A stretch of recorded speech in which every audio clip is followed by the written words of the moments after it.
Imagine an empire so vast it dwarfed even the Roman Empire at its peak. An empire stretching from the shores of the Aegean Sea to the banks of the Indus River. This was the Achaemenid Empire, a superpower the ancient world had never seen before. At its zenith, this Persian juggernaut encompassed 5.5 million square kilometers. From Mesopotamia to the Nile Valley, the Achaemenid Empire stood as a beacon of power and prosperity. Forged in ambition, shaped by visionary leaders and etched into history through conquest. Our story begins in the rugged highlands of Persia, where a young king named Cyrus would rise. His name would become synonymous with greatness, his conquests legendary. This is the story of Cyrus the Great, the founder of the Achaemenid Empire.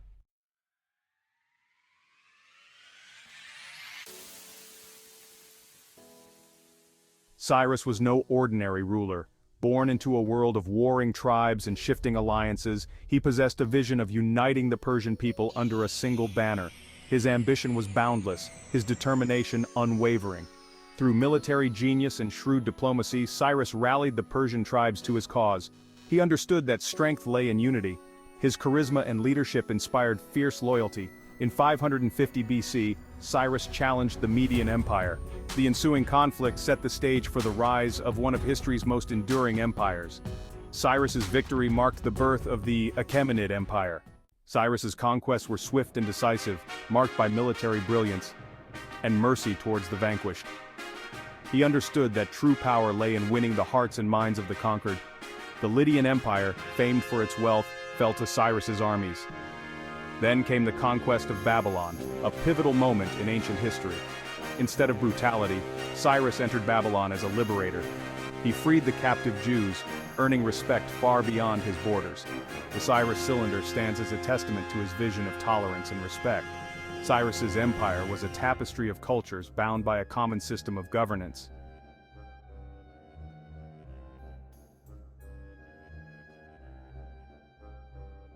Cyrus's rise to power was dramatic and unexpected. Born into a world of tribal rivalries, he seemed an unlikely candidate to forge an empire. Yet from these humble beginnings, a leader of extraordinary vision and ambition emerged. Cyrus possessed charisma, a talent for strategy, and a relentless drive to unite the Persian tribes. His early years were marked by diplomacy and conflict, forging alliances and crushing opposition.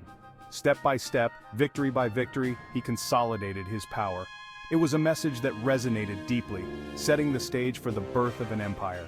By 559 BC, Cyrus had emerged as the leader of the Persians.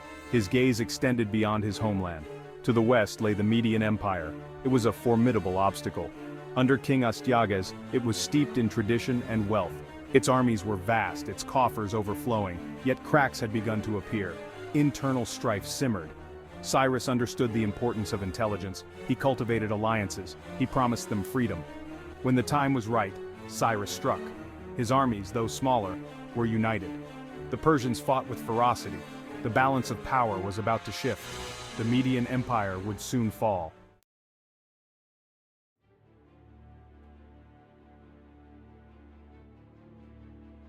The clash between the Persians and Medes was a series of engagements across the Iranian plateau. Ancient sources speak of fierce cavalry charges, volleys of arrows, and brutal hand-to-hand combat.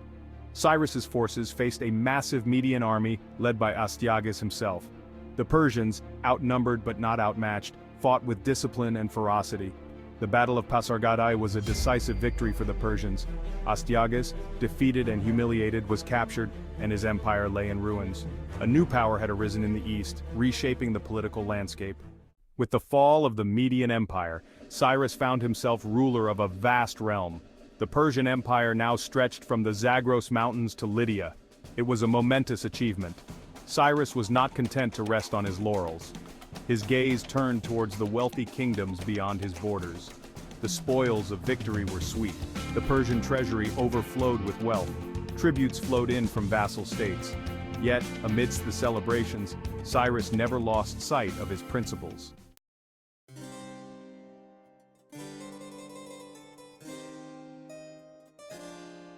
Cyrus the Great's reign was a whirlwind of conquest.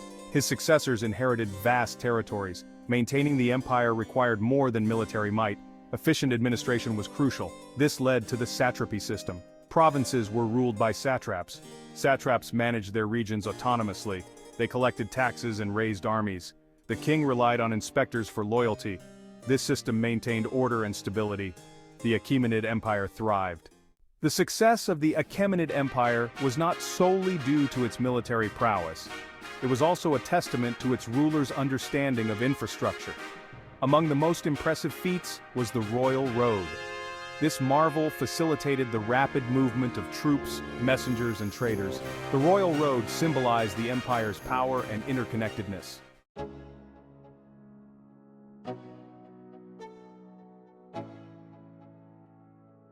While Cyrus the Great laid the foundation, it was under Darius the Vast that the empire reached its zenith. Darius, a shrewd strategist, ascended amidst turmoil. Revolts erupted, challenging his rule. He swiftly crushed the rebellions. His reign saw military campaigns, reforms, and building projects. Darius won the loyalty of his subjects.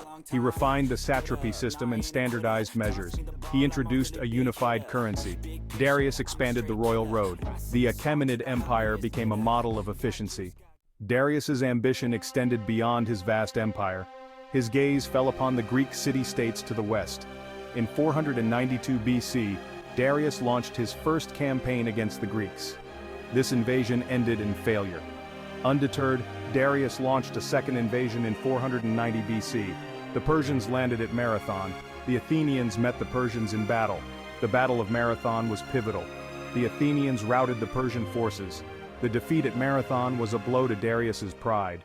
The Achaemenid Empire was more than just a dominion ruled by a single king.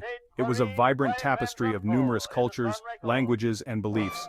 From Egypt to Mesopotamia, the empire encompassed a staggering diversity of peoples. The Achaemenids adopted a remarkably tolerant approach. They understood that diversity could strengthen their rule. No place embodied the grandeur of the Achaemenid Empire more than Persepolis. Located in Persia, Persepolis showcased the empire's wealth and architectural prowess. The Apadana, a massive hall, had towering columns and intricate carvings. The Achaemenid Empire knew true power lay in controlling information. Communication was a precious commodity. The Royal Road was a vital communication artery. Fire signals transmitted messages with astonishing speed. Zoroastrianism played a significant role in the Achaemenid Empire's cultural and spiritual landscape. Founded by Zoroaster, this monotheistic religion emphasized the struggle between good and evil. At its heart lay the worship of Ahura Mazda. Ahura Mazda represented good, while Angra Mainyu embodied evil.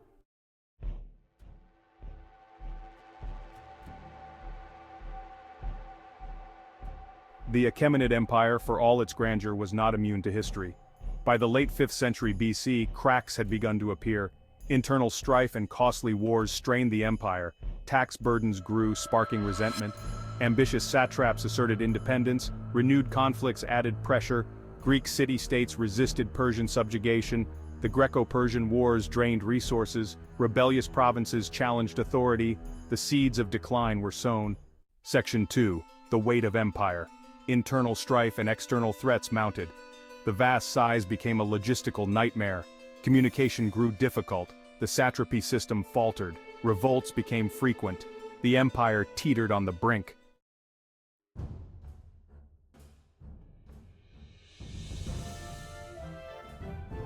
Section 3. The Macedonian Storm. A new threat emerged in the west. Alexander the Great. He inherited a powerful army from his father, Philip II. In 334 BC, Alexander crossed the Hellespont to conquer Persia. His smaller army was highly disciplined and expertly led. His first major victory was at the Battle of Granicus River. This victory sent shockwaves throughout Persia. Alexander won decisive victories at Issus and Gaugamela. He entered Susa, the empire's capital, in triumph. Section 4. The Fall of Persepolis. The fall of Persepolis marked the end of an era. In 330 BC, Alexander the Great arrived at the gates.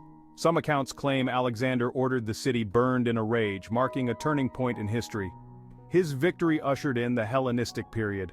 The fall reminds us that even the mightiest empires are not invincible. Alexander the Great led the Macedonian advance, cutting through Persia like a hot knife through butter. Darius III found himself outmaneuvered and outmatched. As Alexander's forces approached Persepolis, Darius made a desperate stand at Gaugamela. The Battle of Gaugamela in 331 BC was the empire's final confrontation. Darius fled, leaving behind his shattered dreams of empire. The road to Persepolis lay open.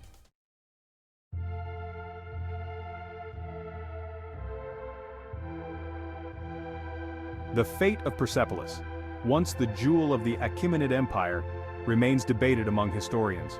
Some say Alexander ordered its destruction in a drunken rage, avenging the Persian sacking of Athens. Regardless, the destruction marked the end of the Achaemenid Empire. The once mighty empire from the Aegean Sea to the Indus River was extinguished. Their innovations in administration and cultural tolerance influenced later empires. The fall of the Achaemenid Empire marked the close of a chapter in ancient history, filled with both triumphs and tragedies. Alexander the Great's conquest ended centuries of Achaemenid rule, but their legacy endured. Their cultural diversity and religious tolerance influenced art, architecture, and beliefs of successor states.